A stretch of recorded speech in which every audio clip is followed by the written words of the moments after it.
New TB facility for Port Moresby General. Enga calls for stop to sorcery-related violence.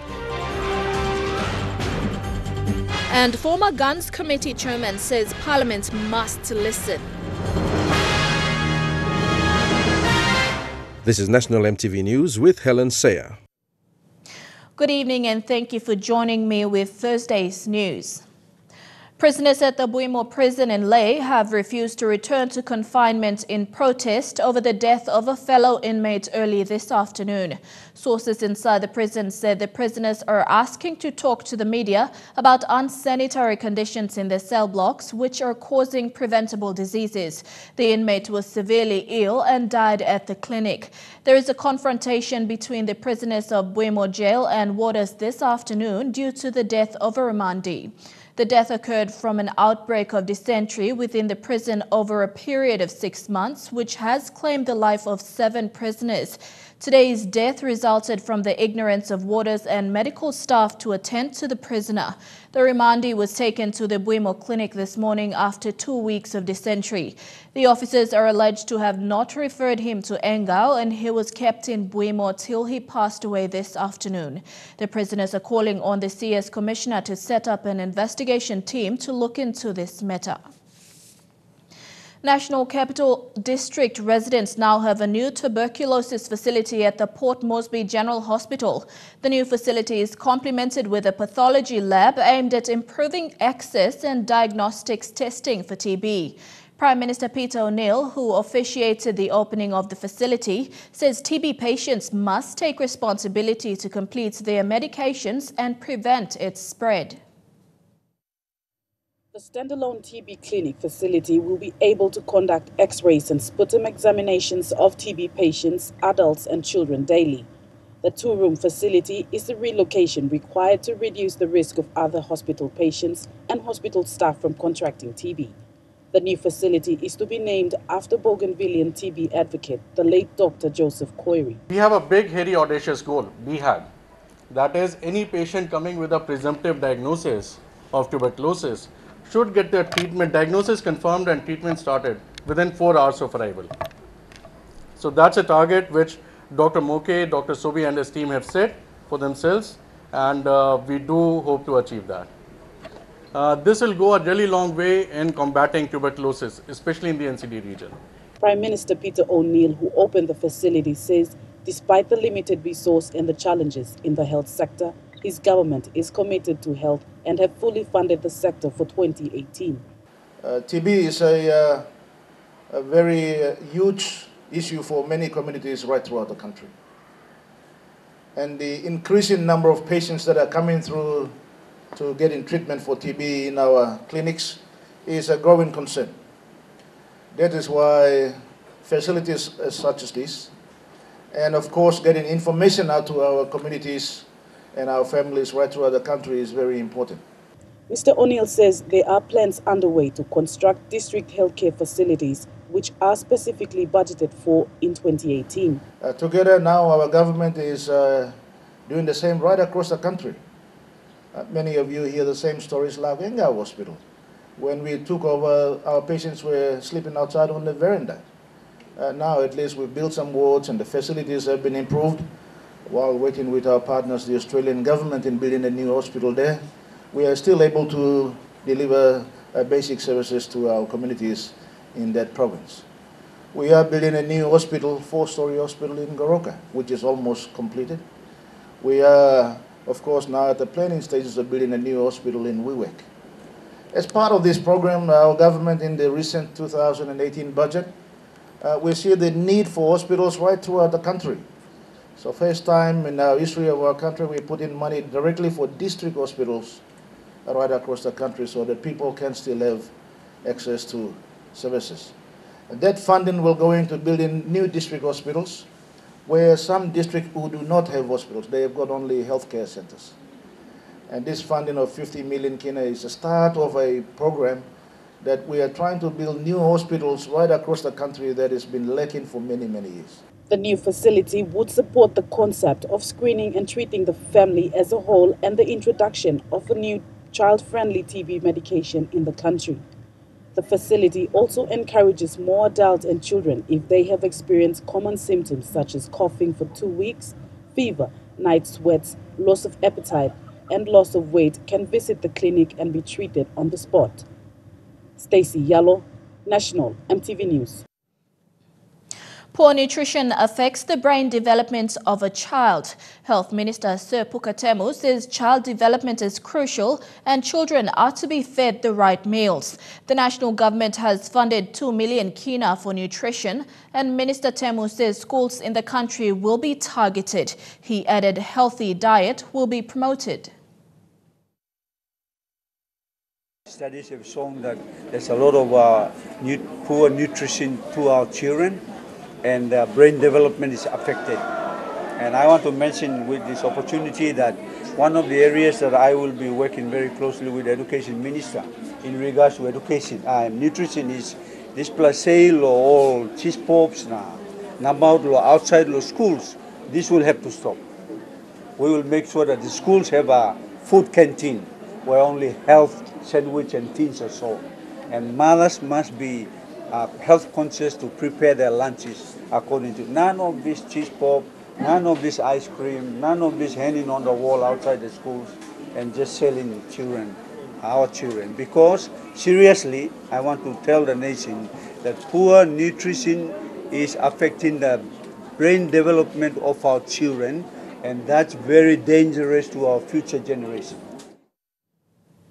19 months after its deferral, the Joint Supervisory Body meeting finally convened today in Waigani. The meeting was attended by Prime Minister Peter O'Neill and President Chief John Mommis, ministers of both governments, departmental heads, development partners like the United Nations. High on the agenda was the national government's approach towards funding arrangements, drawdown of powers and functions, and the 2019 referendum. The meeting will reconvene tomorrow morning with the resolution and signing to take place. The Prime Minister and the President will also reconcile to end disagreements. ABG Police Ministers Willie Masiu and Fidelis Simoso told EMTV News they were happy with the conduct of the JSB meeting, with more positive outcomes expected tomorrow. Recent cases of sorcery-related violence was also discussed, with the way forward to help provide pathway for perpetrators, survivors and the community at large. Enga Governor Sir Peter Ipatas says perpetrators should be prosecuted under national laws. This year alone, 6 women and a child were tortured and killed in Enga province for sorcery. Recently in Wabek district in Enga province, 3 women were brutally tortured and murdered. The 60-year-old daughter of a victim, Leniata Kapari, who was tortured and burnt alive in Western Highlands province, was also tortured in Surinkli but was saved and is in the care of Pinidi Tribal Foundation. Something has to be done. Women are being raped, getting away with it. So-called prophets who are called, agents of Satan, coming here and saying that they know what the sorcerers are. They are getting away with it here in Enga. The theme at the Enga Development Forum was effectively addressing law and order issues in Enga and the way forward. Sir Peter Ipatas said the way forward in addressing sorcery-related violence and death is getting perpetrators prosecuted. For me, there must be zero tolerance, as I have stated, on sorcery. So whoever is promoting sorcery can challenge me. If he thinks that sorcery is true, then he should come and tell me that sorcery is true. He has to prove it. Otherwise, it's just an assumption, it's just fake and taking innocent lives. And this has to stop. Earthy Kukum is the acting director for community development in Enga. She says that sorcery-related violence and death is another form of gender-based violence in Enga, and most of the victims are women and girls. Where is justice in these cases? And what can we say to this sorcery and witchcraft-related violence? It does not have substantial evidence that points to sorcery and witchcraft as the root cause of death. It is only speculation.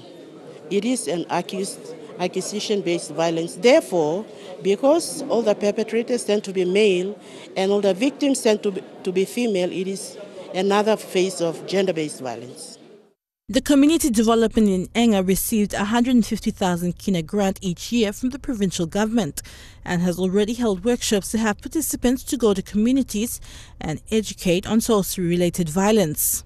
And we have to pursue it beginning 2018 on advocating.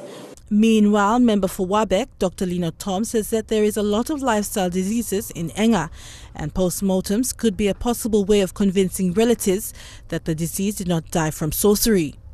To establish medically, scientifically, that deaths are actually caused by real illnesses and not those sorcery-related causes. So I think it needs a lot of education and it needs a lot of involvement from people of all sectors, the churches, for example. He also wants to get university students involved in awareness and advocacy, not only on sorcery-related violence, but also on other issues. We would use some of those funds to ask the students to go out to the communities to help educate our people, not only on sorcery-related violences, but on many other issues like HIV/AIDS, on doing SMEs. You know, a lot of people, through lack of knowledge, they can't build up their businesses. So there's a lot of issues that we can address. And Adelaide Sirks, Kari National, EMTV News. Law and order breakdown was under the microscope of the 3rd Enga Development Forum. Recent election-related violence and the death of 2 policemen in Wabeg sparked concerns for solutions to restore law and order in the area. Patron for the Enga Development Forum, Governor Sir Peter Ipata, says this is an avenue the private and public sector meet to help address issues at the provincial level. The 3rd Enga Development Forum held this week was attended by Police Minister Jelta Wong, Justice Minister and Attorney General Davis Stephen, Minister for Civil Aviation and Member for Kandep Alfred Manasseh, Member for Wabec Dr. Lino Tom, Australia High Commissioner Bruce Davis and private sector businesses and NGOs. Enga Governor Sir Peter Ipata said Enga was at a crossroad and alternate solutions needed to be found to improve law and order. Law and order has been an issue for me for the last 20 years. This province. It's not a new issue. We've been trying our best in this province to mitigate law and order for a long time. But I think at this point in time, I think we're at the crossroads. Sir Ipata said it wasn't only an issue for Enga, but also a national issue that needed to be addressed. Mind you, if you can see, last week alone, we had incidences on law and order happening in Milne Bay. Who would have thought that this kind of activity that took place in Milne Bay would happen? Now you can see that it's a national agenda. The Australian High Commissioner Bruce Davis highlighted Australian partnership with Enga and said that there should be local solutions for local problems. Needs a hard edge. It requires a capable and effective police force. Tackling law and order challenges and building strong police capabilities remain very important issues, as has already been mentioned here this morning. Attorney General Davis Stevens said while there are many issues in law and order in Enga, work was needed from the bottom up.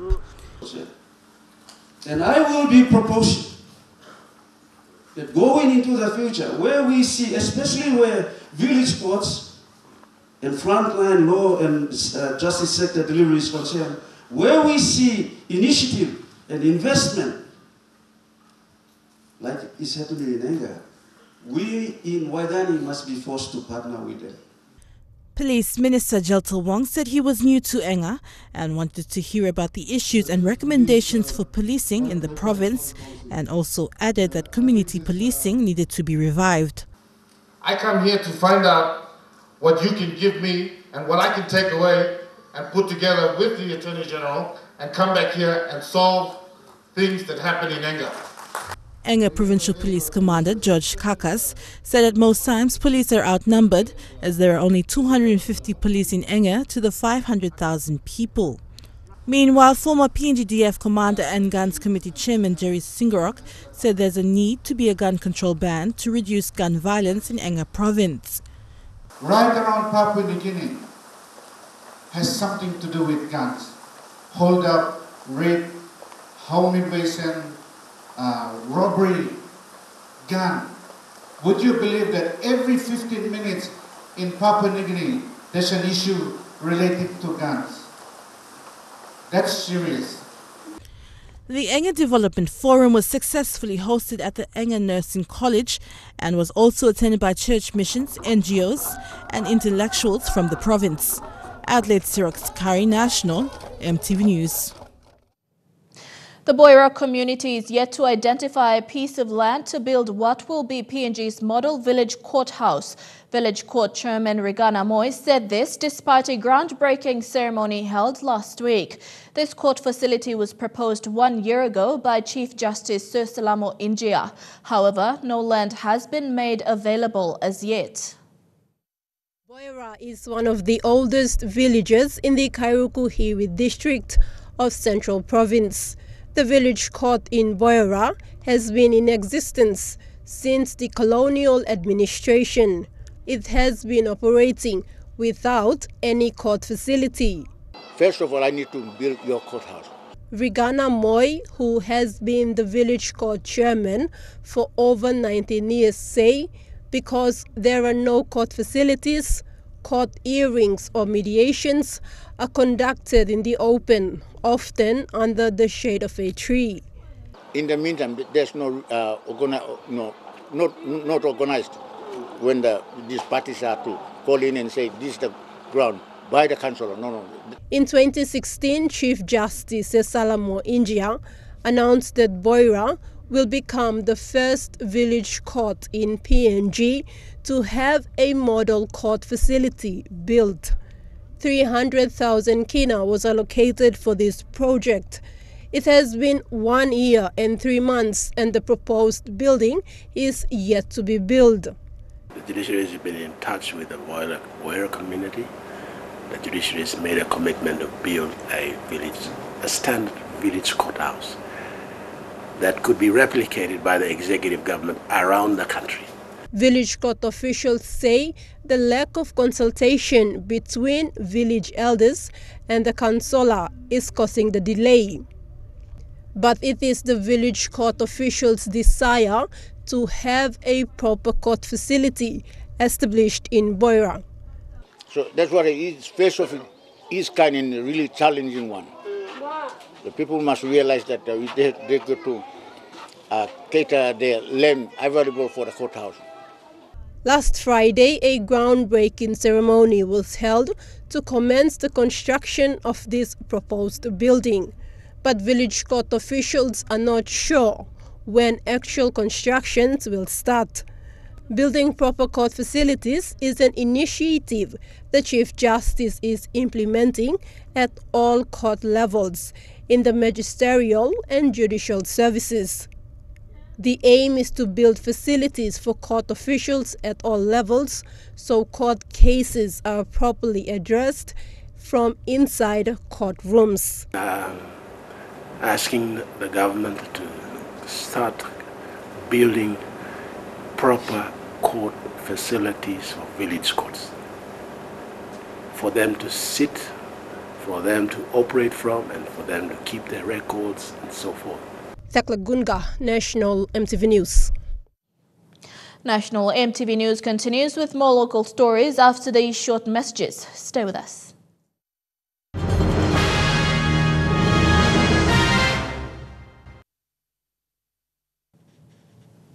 Welcome back. Former PNG Defence Force Commander Jerry Singirok says every 15 minutes in PNG there is a gun-related issue.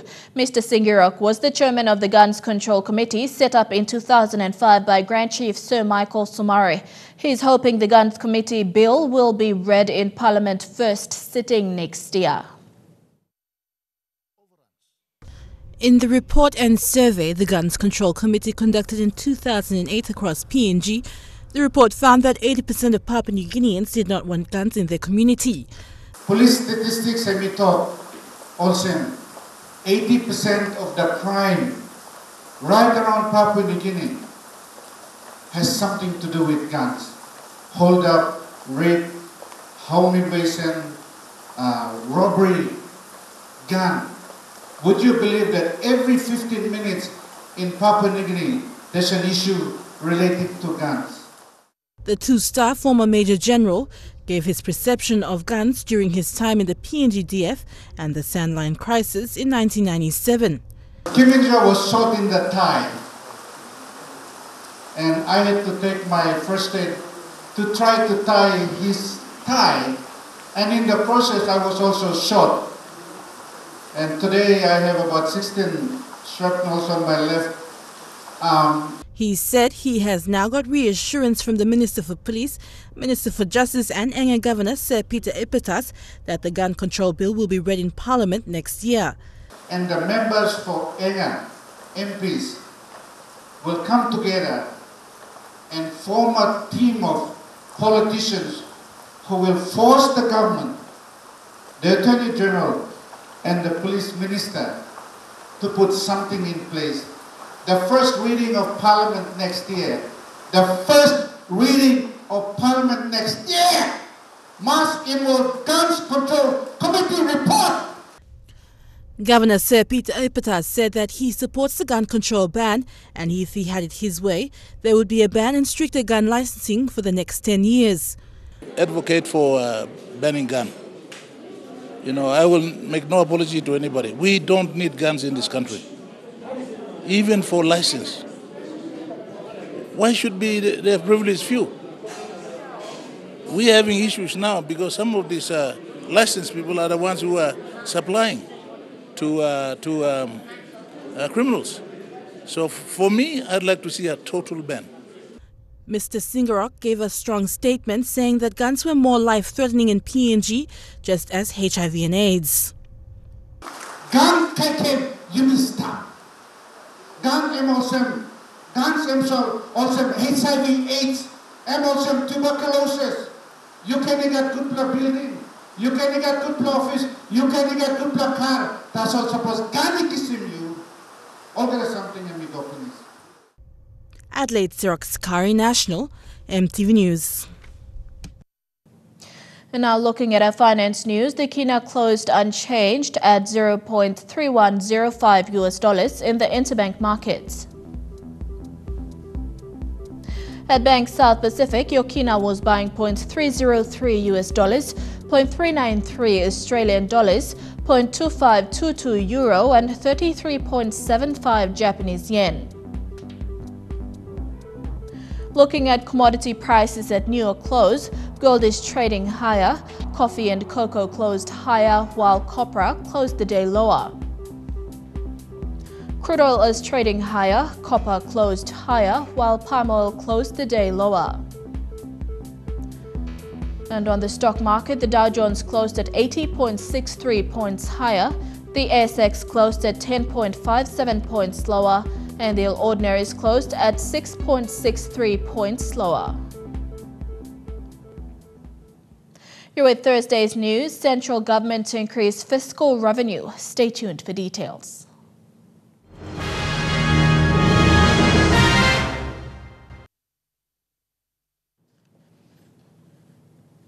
Welcome back to the news. Increasing internal revenue base will be an option for the central provincial government to consider in 2018.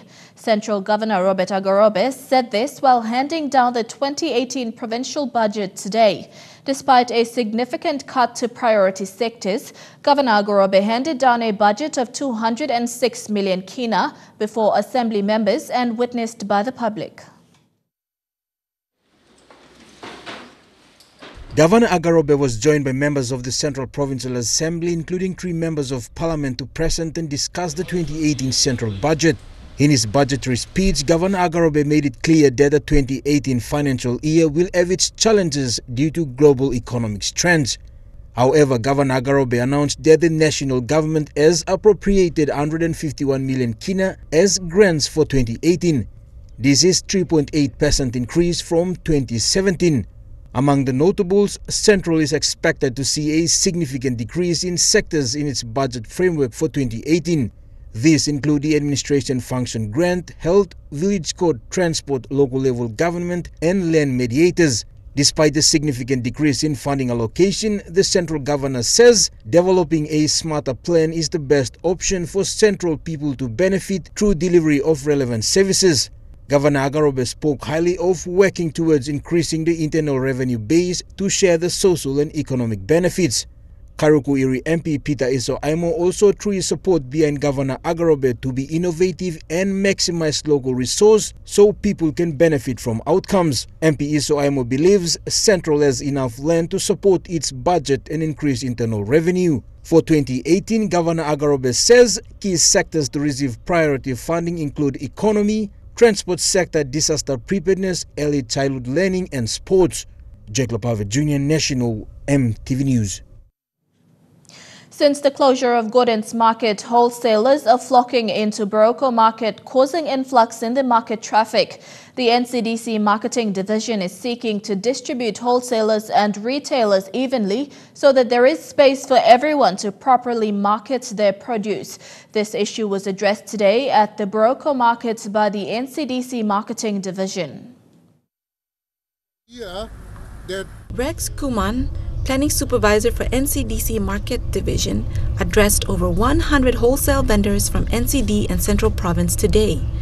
Wholesalers need to be relocated from Boroko Market to the Lareva Market at the Hohola, so there can be more space for retailers to market their products. The NCDC management sees the current setup as cramped. The meeting took an unexpected turn. Wholesalers were not happy with the decision handed down from the management.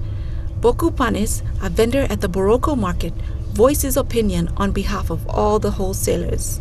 Maybe you go back now, reconsider what decision you making, NCDC. This is the central market.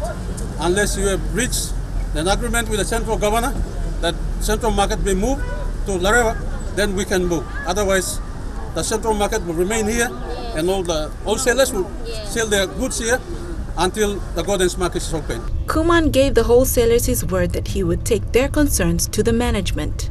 Wholesalers, they're coming from Central, they're coming from Gulf, even the Highlanders also. They see the vegetables, the kage blood come, also stable one or inside the city now distributing.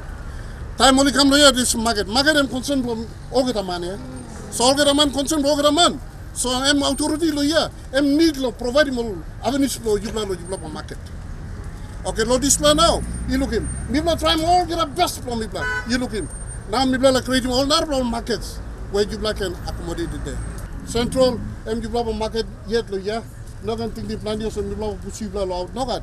So people got some consent all our areas, but time you come and you man were involved. You man were benefit. You also okay. It's okay. Well, people are enough possible go come. We all experience what's happening in the past. In our old Gordon's Market. I know you people are coming from that perspective. So I also agree with you guys because I cannot deny that, the fact. So with our management level, we will go and recite our decision. We'll go to talk and discuss what are the options we'll take within here in Boroko area. Lillian Kinea, National MTV News. And today, local MP John Rosso made a commitment to look into forced and illegal evictions happening in the city. He met with individuals from the 4 Mile area who are being affected by this practice. Rosso says these individuals have to produce documents for proof before further action can be taken. This is a widespread issue that needs to be addressed. People affected by illegal and forced evictions came in numbers to meet with the lay MP at the Metropolitan Command. They were given the chance to air their complaints to Mr. Rosso, lay police boss Anthony Wagambi, and the district administrator Robin Callistus. Most of them are from the 4 Mile area. Over 15 families have been affected. The blocks of land had been sold without their knowledge. They say some community leaders have been facilitating the sale of land in the area. Some families living in the town areas have also experienced this. Mr. Rosso says this matter will be looked into. However, the land ownership in these areas first have to be identified. These people have been advised to provide their legal documents before the MP can assist further. I've advised them with the assistance from our good Metropolitan Commander, that all of them should get together, and the police are going to help me get a case-by-case status of everything, that I can pursue the matter with the relevant authorities like the Lands Department and Housing Corporation. Meanwhile, the Metropolitan Commander Anthony Wagambi assured former residents and those present that there will not be any eviction operations conducted at this time. SUP has assured me that police will only act upon a proper court order, which is a national court order or district court order, to pursue evictions. Lucy Kopana, National EMTV News, Leh. Trukai Sports is next. Don't go away.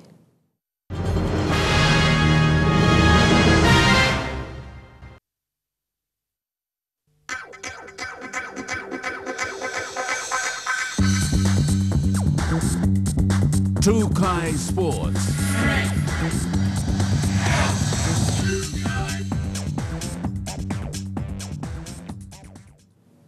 Welcome to Trukai Sports. Papua New Guinean flyer Kato Otio has signed with English Super League club Widnes Vikings, bringing his time with the Raiders to a close. Otio spent 2 years with the Green Machine, where he became a try-scoring machine for Mounties in the New South Wales Cup. The 23-year-old was impressive for the Kumuls during the Rugby League World Cup and was slated to return to the Raiders camp in a bid to earn a new deal following the tournament. But the Vikings came knocking, and the former Papua New Guinea volleyball player leaped at the chance to establish a place in a top-grade side. Vikings coach Dennis Betts says he's excited by the quality Otio will bring to the Vikings backline as they look to improve. Fellow Kumuls and Raiders hooker Kat Baptiste is also set to leave the Raiders and could be on his way to the English Super League. Offloading Baptiste should be enough to make the Raiders compliant as they prepare for the 2018 season. The Raiders are still looking for a hooker after first choice Josh Hodgson injured his anterior cruciate ligament in England's World Cup semi-final triumph. The Raiders have signed Samoa hooker Silva Havili and Ireland's Mickey McLaurin as coach Ricky Stewart searches for a replacement for Hodgson, who will miss the majority of the 2018 season. Elijah Levette, National EMTV Sports. Trukai Sports continues after the break. Don't go away.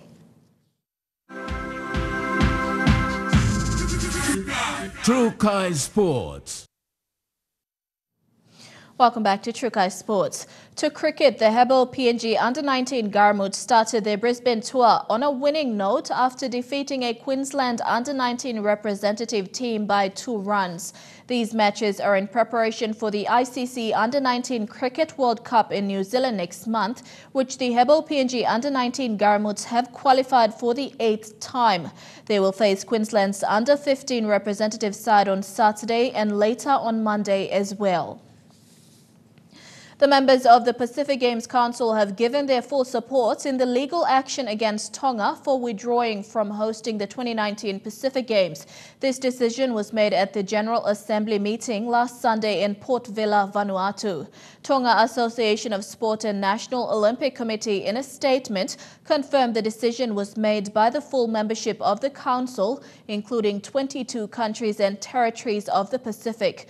Tonga pulled out as host in June this year, citing financial reasons, claiming the game was not a priority for the country. PGC warned in June that under the hosting contract, Tonga would underwrite the cost of the 2019 Games, even if it is held in another country. And that ends Trukai Sports. The weather details up next. Trukai Sports.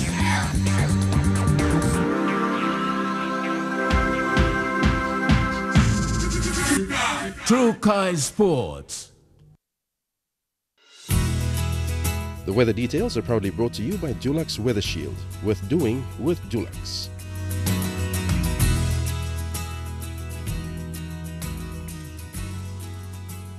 Your weather forecast for tonight and tomorrow. In the southern region, mostly fine in all centers. In the Momase region, some showers in Lae, evening showers in Madang, Wewak and Vanimo. In the New Guinea Islands region, rain showers in Lorengau, Kavieng, Kokopo, Rabaul and Kimbe, and some showers in Buka. And in the Highlands region, evening showers in all centers.